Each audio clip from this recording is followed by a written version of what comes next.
So, Sarah, you're an English teacher, right? That's right. You must have taught in many countries before. Yeah, I did. I taught in the USA, in Taiwan, China, South Korea, Japan, and Ecuador. Oh, Ecuador? Yeah. So, you must be able to speak Spanish very well. I think so. I studied really hard, and then when I lived in Ecuador, I spent a lot of time talking to people. Did you teach Spanish too? No, I didn't. When I lived in Ecuador, actually, I volunteered for the United Nations. Wow.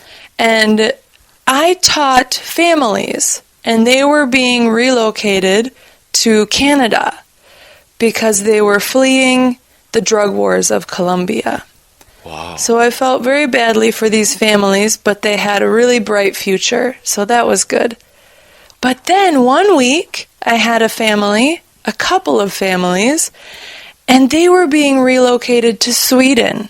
Oh. And I said, I can't teach them Swedish. And the UN said, well, maybe just teach them English. So I thought, they're going to Sweden, they don't need to learn English right now. And my friend, at the time, she's Norwegian, and we were living together.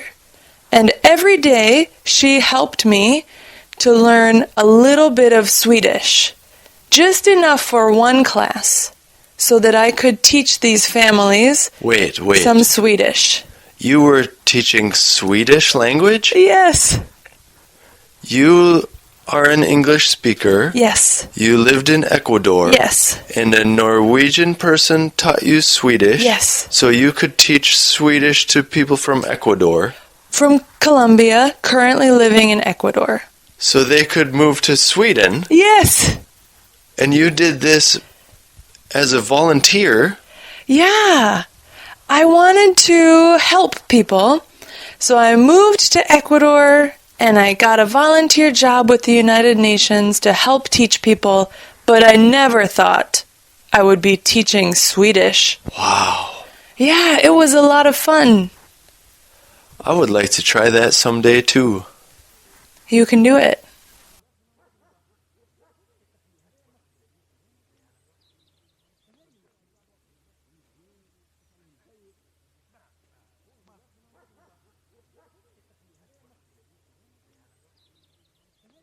So, John, you're an English teacher now, is that right? Yes, I've been an English teacher for 6 years now. Oh, do you always want to be an English teacher? Well, actually, recently I've been thinking about changing my job. Oh? Yes, I've been studying math and science. Oh. I'm learning a lot more about math these days. I hope in the future I can be a math teacher. It sounds interesting. Yes, I think so. I think math is important because if we can understand math, we learn new ways to think about problems. Mm-hmm. What age student do you want to teach math to? I think I would enjoy teaching junior high school students. So you said you're studying math now. How do you do it? Do you study online? That's exactly right. I study online from various websites, and these websites connect you to free online courses from real universities around the world. Oh, wow. Yeah. So I signed up for a free algebra class from a university in the United States. Will you get a degree when you finish? Well, you can. For every course you finish, you can get a certificate that says you passed this course.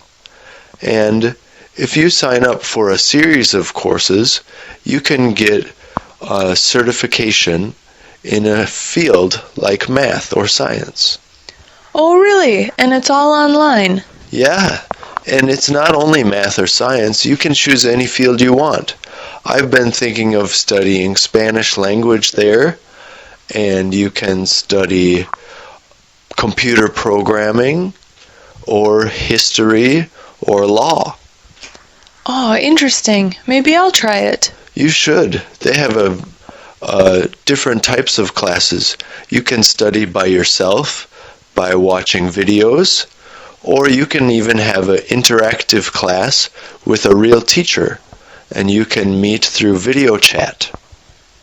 Wow. Hey, thank you. Yeah, you should try this opportunity. I will.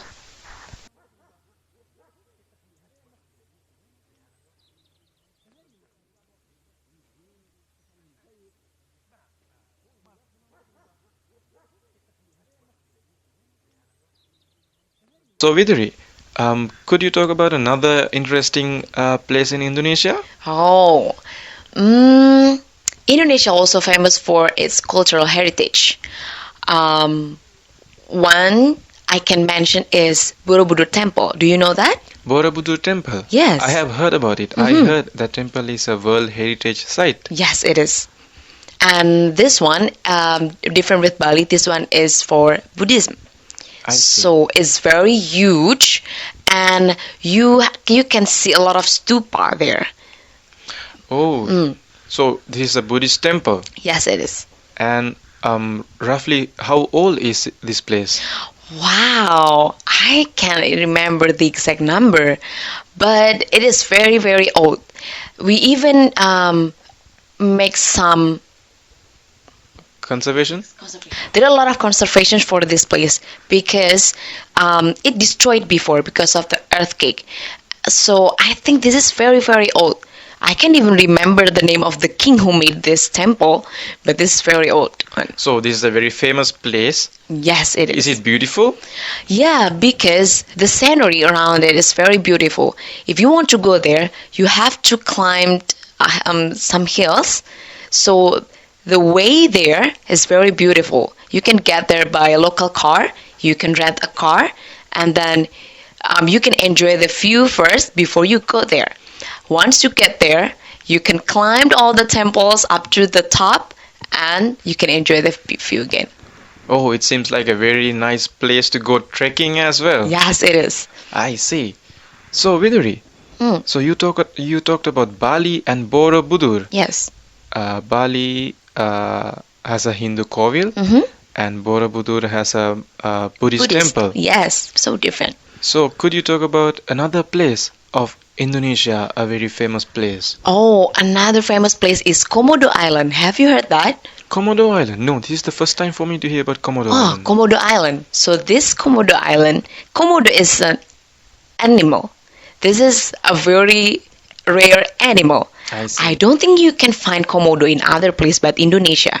Really? Komodo, it shapes like a lizard.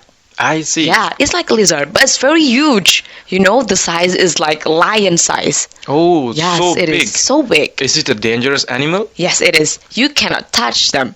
So there are so many Komodos in Komodo Island. Yes, it is. The Komodo Island is the only one island where you can find Komodo. If you can find Komodo in zoo in Indonesia, that must be from Komodo Island. And this Komodo Island is also very beautiful. They have, pink beach. You have learned Pink about beach? it? Yeah, pink beach. So is it pink color beach? Yes, the beach, the sand color is pink. I think it's because of the coral, the pink coral, who came to the beach. Oh, that's very interesting. Yes. So if there are Komodos in Komodo Island, people cannot go to Komodo Island?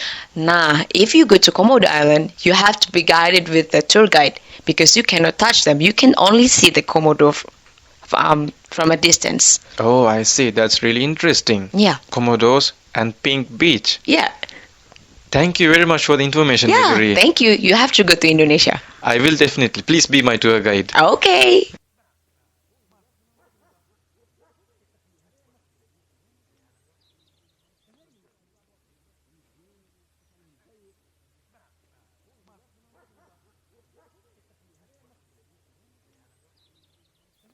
Hey Gilder, we're both teachers.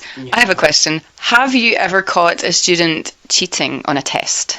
Many times. Oh my goodness. Yes, and I don't know all the countries, but Venezuela is is pretty common, especially in high school. Is it? Yes, and when it comes to the time of midterms, we have to be ready. We have to create like 5 models of the same test to avoid any cheating events during the test. Really? Yes. Also, they come up with all some sort of supporting material to the class that every day is something new. Like nowadays with the use of cell phones and smartphones in the class, Right. they do incredible things. So we have to be like police officers during the midterm, checking their hands, their pockets, their hair, because some girls with long hair, they paste a piece of paper, they glue it to their hair. Oh my goodness. They're like looking at it. Yeah. So they're experts in That sounds cheating. It sounds really common. You've had to deal with that quite a lot. Yes, just based on my experience. So all these cases, I've had them in my class. Yes. And how did you deal with that? What do you do when you catch a student cheating? Well, it's very uncomfortable because you have to stop the class, and so the students some of them, like most of them, are concentrated in the test, and then you have to stop and call the attention, normally out loud, because otherwise, if you go like slowly quiet, they might get rid of the paper or whatever they have.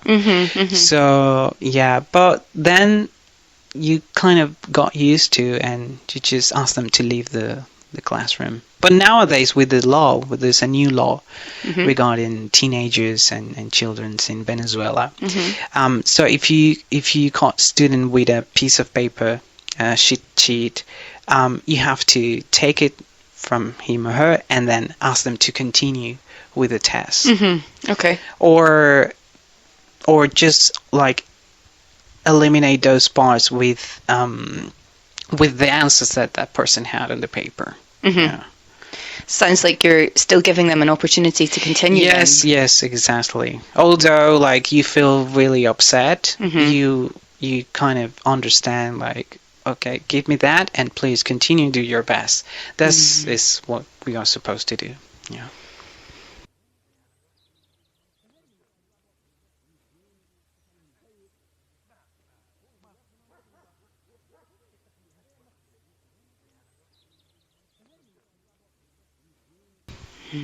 How about you? Have you ever cheated in a test, Gilda? I did once in junior high school too.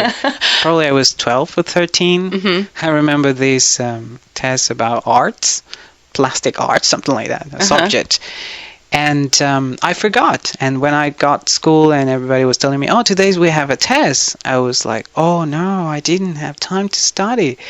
So I tried to keep my notebook open under my chair. Sneaky. Yes, and when I was trying to look at it, the teacher caught me and she gave me a 0. Oh, yeah. A well-deserved 0, I believe. Yes. But I didn't look at it. But yeah, it was really bad experience, and after that I decided not to do it anymore. You learned from that experience. I learned sounds from like. that, yes.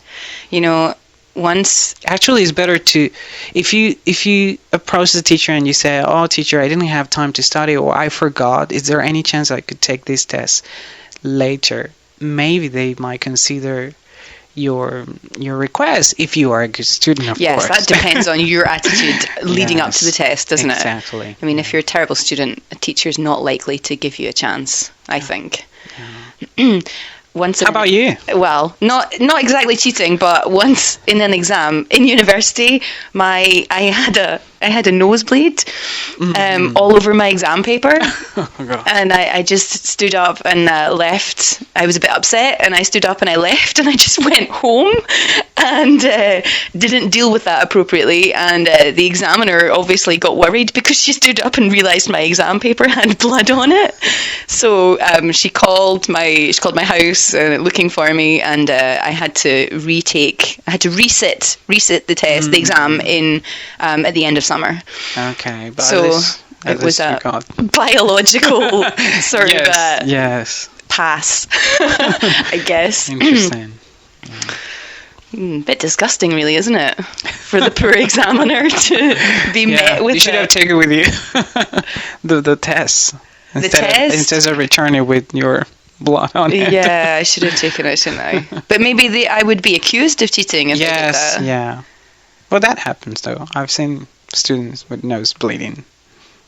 It was very rare for me. I was very surprised. That's why I was upset, because I don't get nosebleeds. But suddenly, that day, I did. Very suddenly. It was very surprising. A real shock. I see. Amy, you got children, right? Mm-hmm. How would you feel if you caught them cheating, or if you heard that they were cheating on a test? Oh, that's a good question. I guess I would be upset emotionally. I'd have to talk to them and find out their reasons for it. Why are they cheating? Why did they? I find out if it was cheating because of panic, because they haven't managed to study, or cheating because they just don't. They're just don't want to do the work. So I think you have to find the motivation for it and take it from there. You know, sometimes when we ask them or when we tell them that, they are like, but you did that once. I'm sure you did that once. So how do you think you will deal with that if your daughter says to you, but I'm sure you did it once? I think I have Why are you blaming me now? I have to divert that question away, I think. It's not about me, though, is it? It's about you right now. Exactly. Yes. I'm finished at school, unfortunately. So I think would be my strategy. I would divert the attention away. Yes. And I think, remaining calm about these things is probably the best way to go, because I know my daughter would fully expect me to be livid about being caught cheating on a test. So I think I would have to surprise her and remain calm, because I get really grumpy with her anyway over stupid things. So I think if I stay calm and talk to her about it I think rationally. That's the best thing. Yes. Thank God.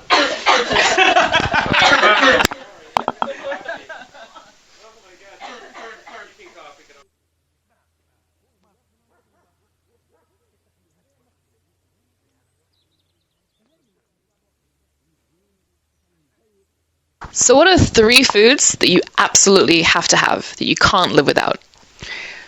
I would say that I couldn't live without arepa. It's like my daily breakfast in Venezuela. Arepa is made of corn flour, and it looks like a hamburger, so you put anything you want inside, and it's very tasty. And I would say like 95% of Venezuelans eat arepas every day. Well, it's kind of like a high carb diet in my country, so I need rice also for lunch, and bread. Bread is another thing. In the afternoon, a piece of bread, sweet bread with coffee, is kind of like mandatory. So lots and lots of carbs in your diet. What about you? What about in England? Well, English breakfast is not the healthiest of breakfasts. It's like a big plate with fried eggs, fried sausages, hash browns, like hashed potatoes, beans, just everything fried and everything delicious. And I would say that I can't live without that, but if I ate it every day, then I would probably not be able to leave my house, because I would be so fat. But it's definitely a food that is in my top foods of all time. That's probably my favorite.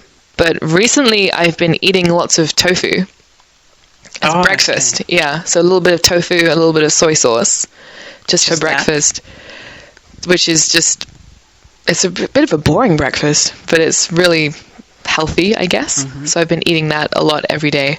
So I probably can't live without that recently. And also pizza. Oh, pizza, yes. Pizza. I think everyone can't live without pizza. Yes. Pizza is the best. Pizza is definitely a food that I can't live without. Pizza probably once a week, I would say. Yeah. What's your favorite topping? That would be cheese. Cheese, classic. Definitely. Bacon. Cheese and bacon. Oh, sounds good. Very, very tasty. Just cheese and bacon or anything else? No. I'm going for anything actually, but I will always need to have cheese and bacon on my pizza. Pizza's Yes. not pizza without cheese. Yes.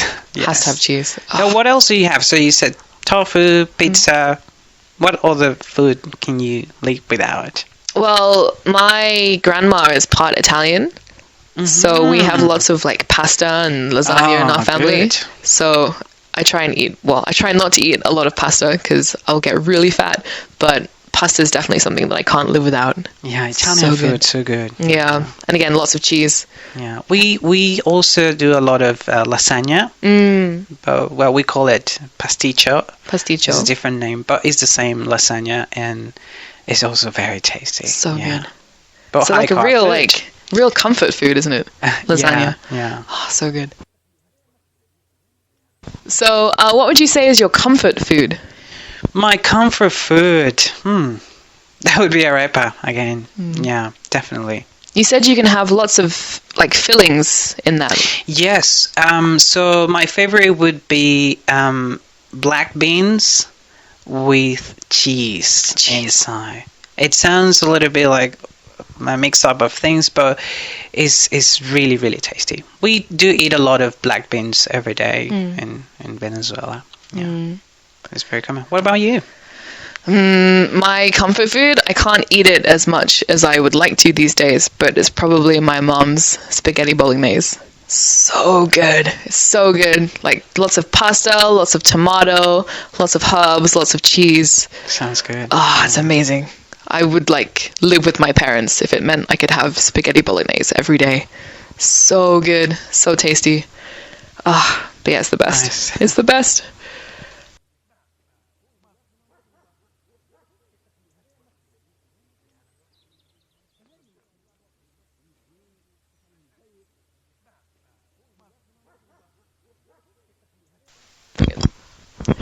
So, what are 3 foods that you can't stand? 3 foods that you hate? Number one would be chocolate. Chocolate! Yes. That's crazy. I don't like the feeling that you have when you put a piece of chocolate inside your mouth. It's like too hot. Like if I eat a piece of chocolate, I need to drink a lot of water. I don't like it. Yeah. I will gladly eat all of your chocolate. If you have chocolate you don't want, I'm here. It's weird because when, chocolate is very popular as a gift.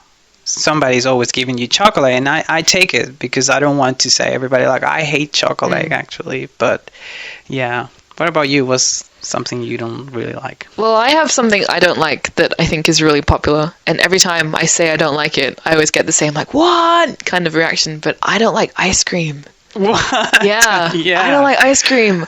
I don't think food should be that cold. I don't like it. Food shouldn't be too cold to eat. It's just Really? not. You don't know what you're missing. I'm Ice creams are really, really good, especially in summer. Chocolate's really good. I'll take chocolate over ice cream any day. Well, you can try chocolate ice cream. No, chocolate ice cream is the worst. Chocolate ice cream is the worst. Ugh. No, What about a thank you. second one? Do you have any second food that you don't like? I don't like tomatoes, Oh. which is strange because I eat lots of pasta with tomato flavored stuff in it. But just tomatoes by themselves is not something I enjoy. Whenever I have like a hamburger with a tomato in it, I always have to take it out and give it to someone else. I don't like it. It's just juicy and not a good juicy way. I don't like garlic. You don't like garlic? I like garlic in food, but I don't like to see it or eat it and have the taste of garlic. I don't like it. Once you've got the taste of garlic, you don't get rid of that for about 3 days, right? Exactly, that's another thing. Yeah. So when my mom is cooking and using garlic, after that she had to remove it. She cannot leave any evidence that she was using garlic in her food. Yes. Is there another food that you don't like? I would say sprouts, Brussels sprouts. Man, no one likes sprouts. It's bitter, and even though some people say it's good for your body, I don't like them. I think, sprouts are just universally hated. No one likes sprouts. Yeah, well, but when you are a child, your parents, for some reason, always giving you that. Yeah. Yeah. Cruel. Oh, I don't like it. It looks like, I feel like a cow eating those things. Yeah. Yeah, I can imagine. It's just, ugh. What about you? Any other? I have one more, but it's really strange. I've never actually eaten them, but looking at them makes me really uncomfortable. And that's olives. I hate olives. I can't love them. stand olives. Just looking at them makes me want to scream. Really? Like, I think it's the hole. I don't like the hole in olives. I'm like scared of olives. It's really strange, but I no. like them. Very You can have tasty. my olives. Green, black. Oh, no. If I see them in a jar at the Better than supermarket, chocolate. just no. Oh, no. Don't like them. Scared of olives. It's the craziest thing ever, but no, don't like olives. Keep them away from me. Ugh. Good.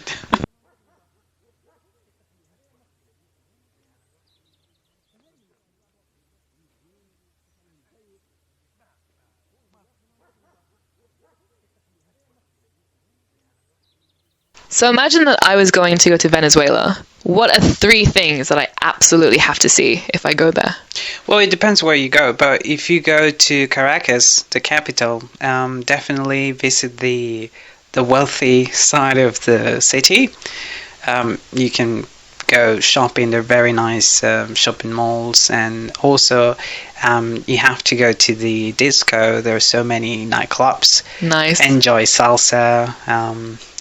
Yeah, what else? Well, we are very close to the beach side from the city. So, like, normally every weekend, people in Caracas, the capital, go to the beach and spend the day there after spending the whole night dancing. So That sounds amazing. it's like connecting 2 days. Amazing. Yeah. If you go to the south, definitely you should visit the Canaima National Park. It's a famous park because it has the highest waterfall in the world. It's called Angel Falls. Ah, yeah. Yeah. So, and obviously, if you go there, you will get to see how the indigenous people live and try some of their food. Arepa, which is mandatory if you go to Venezuela. You have to eat that. What's that? It's made of corn. Yes, corn. It's a sort of like corn flour. It's only in Venezuela you can find it, and is daily breakfast. So like I cannot live without arepas every day. I have So is to it like eat a sandwich or? It looks like a hamburger. Okay. And in the middle, like you put stuff in, could be anything you want, cheese, meat, whatever you want. So there are so many styles of arepas. Yeah. Sounds amazing. And speaking of food, what other Venezuelan food could you recommend? We also ate a lot empanadas. I think you can find those in other countries in South America as well, but every country has their original style. What's that? It's also made from corn flour and is baked. Some of them could be fried, and they have meat or chicken inside. It's very tasty, and it's always like a breakfast thing. Yeah. Also, if you go there during Christmas, you can try ayaca. Mm-hmm. It's a traditional dish in Christmas, and it has all the 4 types of meat. It has pork, it has chicken, beef, fish, plus vegetables. It's very tasty. I know it sounds a little bit like, all together, but it's very tasty, but you get a lot of weight after I can Christmas. imagine. That's what Christmas is for, right? Putting on weight. Yeah, exactly. So everybody in January, New Year resolutions, losing weight. Mm-hmm. Sounds about right. Oh, now I'm really hungry.